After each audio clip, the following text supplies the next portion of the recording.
Welcome back, everybody, to Discussion America with me, Anthony Fiorinelli, your host.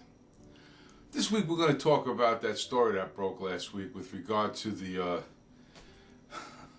education scandal with wealthy people paying somebody to get their kid a leg up in their college, wealthy people paying extra money for their kid to go to the best college they can, even if they don't have the grades to do so.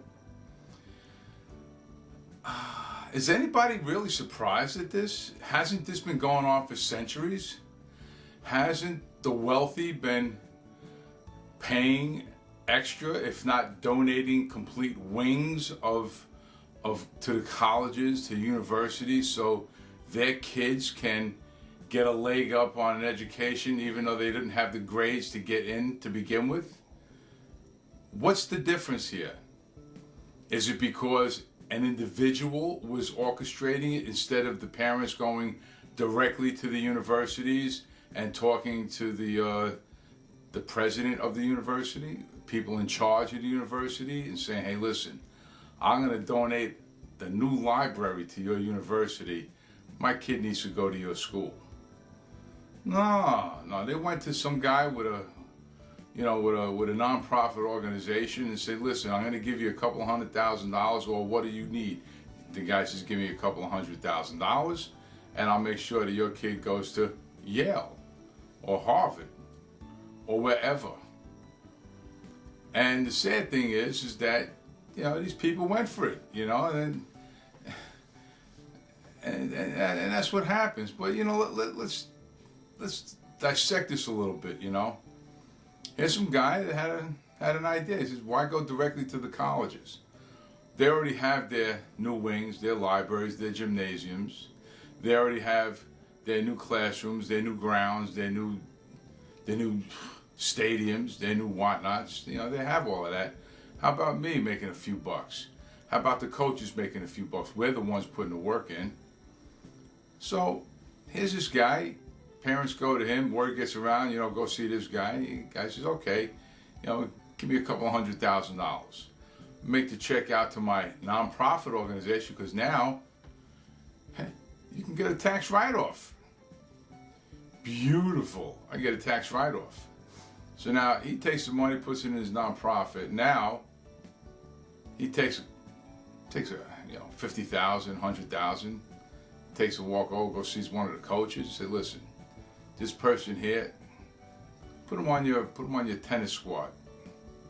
They don't play tennis, but here's $100,000. Sign them up for your tennis squad. When school starts, all of a sudden they have a mysterious injury. They can't play tennis, but they're in school. Guy says, oh, sure, why not? Doesn't harm anybody. But it does. It harms the kid that worked hard to get the grades necessary to make that school. But now there's no slot for him, There's no slot for that kid, because this kid that doesn't deserve to be there is now in this slot. Fair? Unfair? Again, this has been going on for centuries. As long as there's been higher education and rich people, there's been payola. As long as there's been somebody with more money than the next guy, that somebody with more money is going to have his kid ahead of your kid. I don't like it any more than you. It shouldn't be, but it is.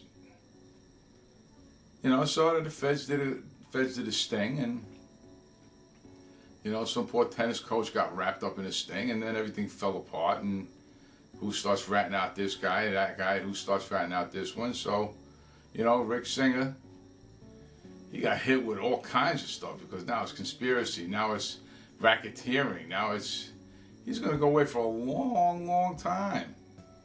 He's going to go away for a long, long time, because now it's money laundering, it's racketeering, it's bribery, it's on many levels. We're talking many levels. And now you have some, Hollywood bigwigs are going to fall for this too. And the sad thing is, their kids, most of their kids didn't even want to go to college. They want no part of it. They don't need college. They got buku bucks, man. They got a lot of money. What do they need college for? They got daddy and mommy's money. They don't need college. They want to party. They want to spend mommy and daddy's money. You think they want to go there and work hard, go to school? For what? What do they want to go to school for? Who wants to be an actress? Who wants to be an actor? Who wants to sell makeup? Who wants to do fashion? They don't want college. They want to make money off of mommy and daddy's name is what they want to do.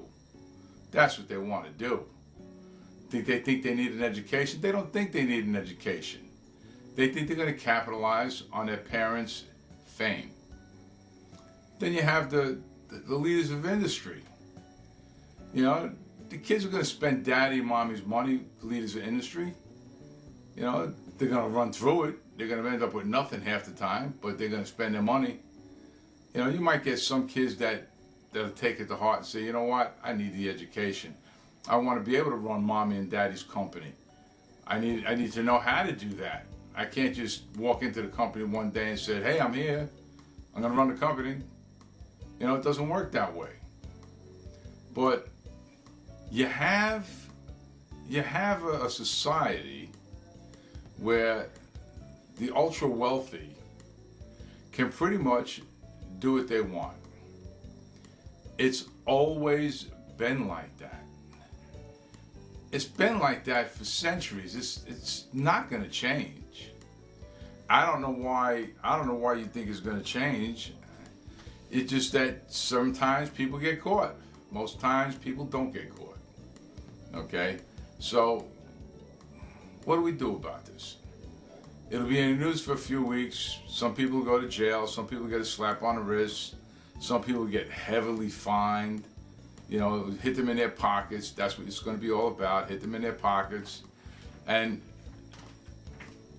you know, and that's where it's going to be. You got to hit them in their pockets. You know, so. But it's always going to be. This will pass.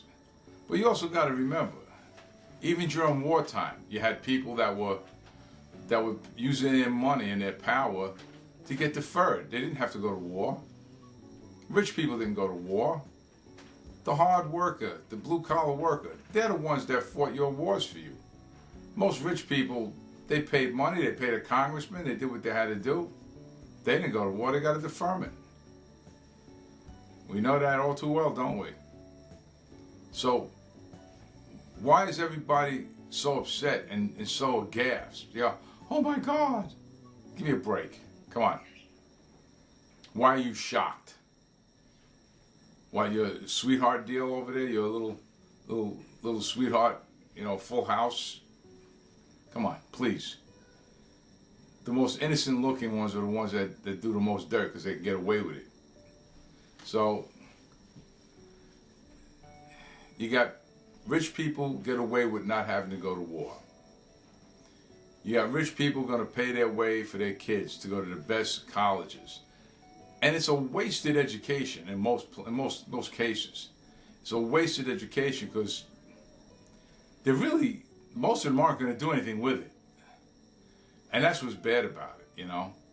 And that is a lot of buzz about people actually suing because their kid couldn't get in because there was no space for them. So now they're going to be suing because, you know, all that stuff going on, all the graft going on about, you know, like the scam going on with them paying to get in. They're going to be suing. Now these people are going to be, they're going to take some hit in their pocket. You know, you paid to have your kid go to school because you paid. My kid couldn't go to school, to that school, to get that education, because in my kid's field, that education was worth $100,000 to $200,000 more a year that my kid could have made, but he couldn't because your kid wants to party at Harvard. You see what I'm talking about? That's the problem. The jobs coming out of those Ivy League schools, most of the time, especially if you're coming out for your master's or your PhD, they don't even have to look for a job. You have the headhunters go to the schools and cherry pick the best of the best. I know for a fact, because I know somebody that went to what was it, Penn State or Pennsylvania State for their masters in computer science. Didn't leave the school other than to go on a few interviews that they paid for, the plane fare to go to California, went to Washington State on interviews. When he graduated with his master's, out of school, earned $140,000 a year, his first job. And he wasn't even a citizen of the United States. Check that out. Wasn't even a citizen of the United States. That's fodder for a different story altogether. Because these companies, they're not even paying top dollar for those brilliant kids.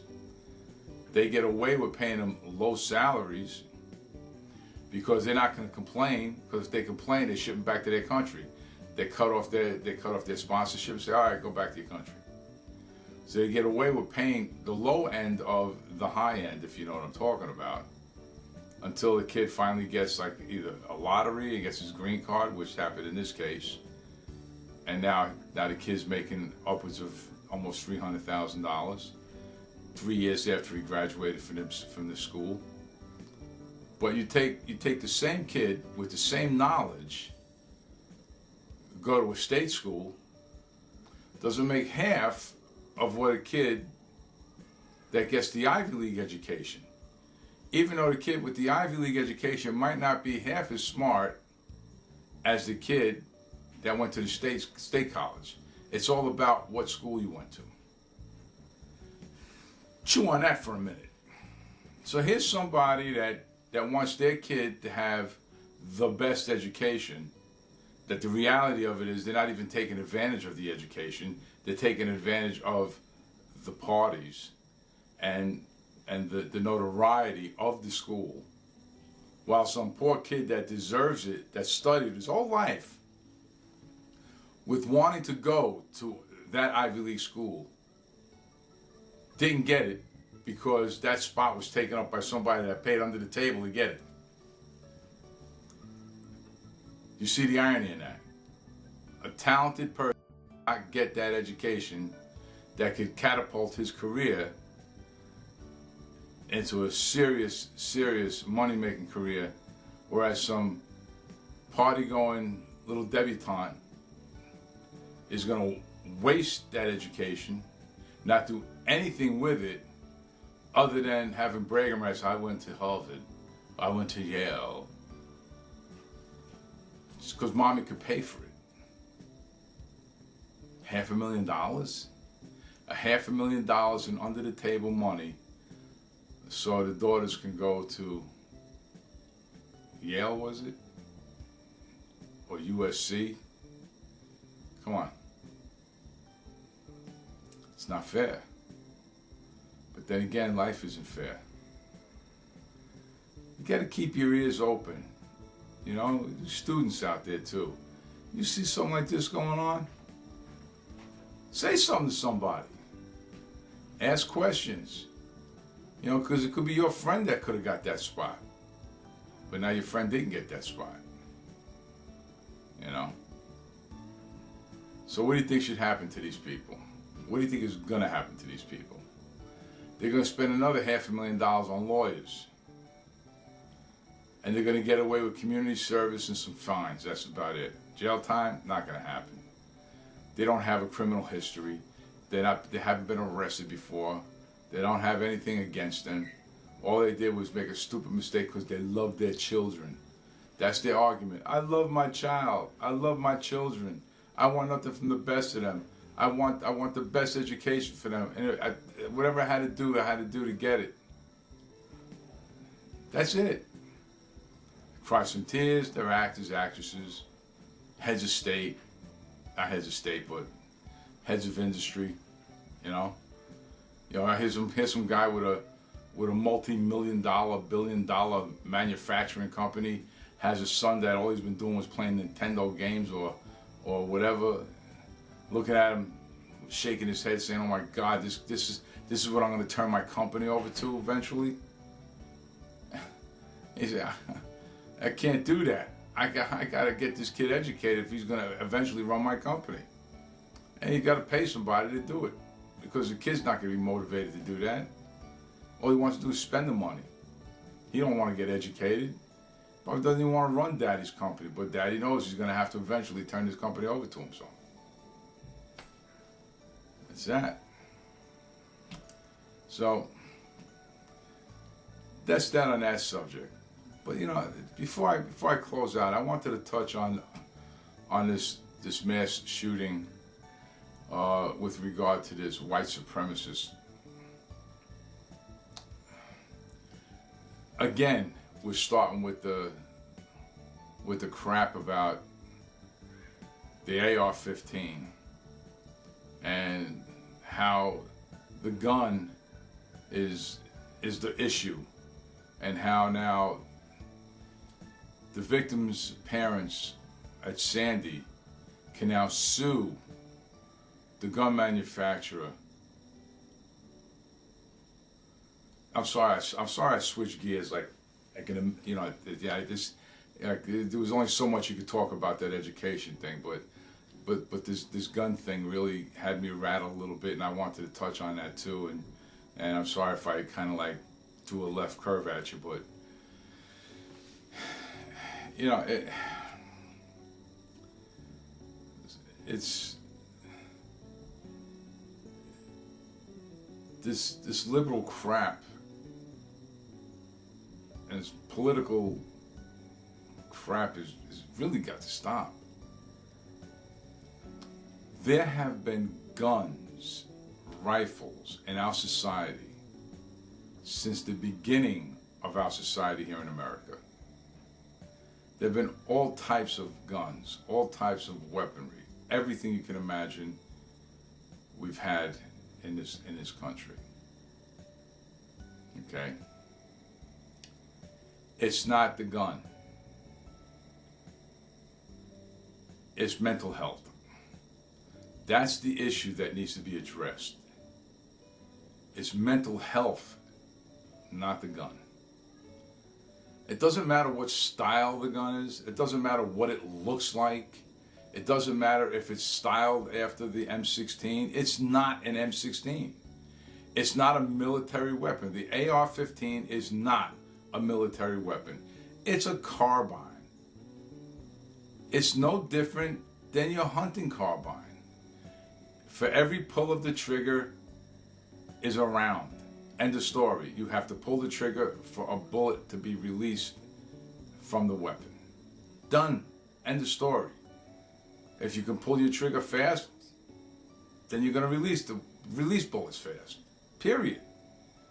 Whether you have a 3-round magazine or you have a 15-round magazine or a 30-round magazine, magazines can be dropped and loaded in less than a second. It doesn't matter how many rounds the magazine holds. As I tell you something, I actually owned an M1 carbine that was used in World War II. They used them in World War II, they used them in the Korean War, and they used them in the beginning of the Vietnam War, okay? The only difference between the M1 carbine and the AR-15, which is also a carbine, is the caliber of the bullet. The M1 carbine is a .30 caliber round, and the AR-15 is a .7.62 caliber, and it looks different, but the function of the weapon is the same. Same function of the weapon. They just look different, but the same function of the weapon. And the difference is the M1 carbine was actually used in warfare. And then the M1 carbine also, they had an automatic version and they had the carbine version. What it is, in my opinion, and this is my opinion, is that the kids today, they're getting their hands on these video games that are meant for adults. And we're talking the warfare games. The zombie games where they're killing all the time. They're becoming desensitized to death. You couple that with a history of mental illness, you couple that also with the inability to socialize. Because the kids today, they don't really know how to socialize with one another. That's why when somebody gets bullied at school, they don't know how to deal with it. Because they don't know how to socialize. They don't know how to deal with conflict resolution. Because they hole up in their room all day long playing the games. I notice for a fact. I mean, I see it myself. I see it with my grandchildren. And I'm always on my kids' case. Get these kids out. My older grandchildren are good. They're out. My young ones, God bless my daughter-in-law. God bless her. She keeps them out. My son gets my grandson into baseball. My daughter-in-law has a dance studio. She has my granddaughter dancing all day long. So they're not on their video game and playing that stupid stuff all day long. They play it sometimes, yes. Yes, sometimes it's okay as a game once in a while. But most of these kids, it's like a babysitter for them. Their parents are so busy, and when they come home from work, they're so tired. They don't have the time to put into it with their kids. So their games become their babysitter. They want to relax, sit down, have their drink or have their coffee or just read the paper or whatever after a long day at work. And that game, just go play their game. Go watch TV. Leave me alone. And that's what happens. They get so involved in their games that they don't go out and play. There's nobody yelling out the window, "Hey Billy, come on out and let's play." Kids don't know that anymore. Kids don't have anybody calling at them by the window, "Come on out." It doesn't happen anymore. Most parents are just too damn afraid to let their kid come out and play. I don't know why. What happened in this country? Everybody's afraid of the boogeyman. Too many pedophiles out there? Too many crazies out there? There we go. Mental illness. Why are all these crazy people on the street? Why aren't they in some kind of home? Why aren't they being taken care of? Why aren't they getting treatment? Ask yourself these questions. Why are there so many people out there that need treatment? So many homeless people that need treatment? So many mentally ill people that need treatment? Why are they on our city streets? Why are there so many people out there in the city streets that need help that we can't send our children out to play? That our children are prisoners in their own homes. Why is that? That's the issue that needs to be addressed. Not suing the makers of AR-15s. That's ridiculous. There's some motorcycle outfits that they carry ball-peen hammers as weapons. In cases of fight, they use the ball-peen hammer as a weapon.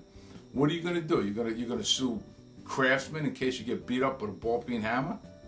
That's a weapon. It's used as a weapon. And you can do a lot of damage with a ball-peen hammer. You get hit in the head with a ball-peen hammer, see if you don't have a brain injury, a traumatic brain injury. Tell me you're not going to have a traumatic brain injury, you get hit in the head with a ball-peen hammer. Tell me you don't get killed, you're hit in the head with a ball-peen hammer. What are you going to do? Sue Craftsman? Come on, people. You're barking up the wrong tree. You got to get to the root of things. The kids are not learning how to socialize. Too many kids have mental issues.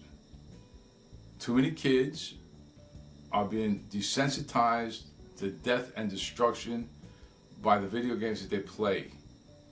Taking a life means nothing to them because it's nothing to them on their video games. These are the things that we have to take into consideration. It's not a one-fix-all. It's a multifaceted issue here. And until we deal with the whole, little band-aid here and there is not going to fix the problem. Ask yourself a question. When did all these issues start happening? When did we start seeing a lot of these mass shootings and shootings with young children shooting people? It's a culmination of years of students not being taught right, not being taught right and wrong. not having any values, any family values, because guess what? There's no mother and father at home teaching them.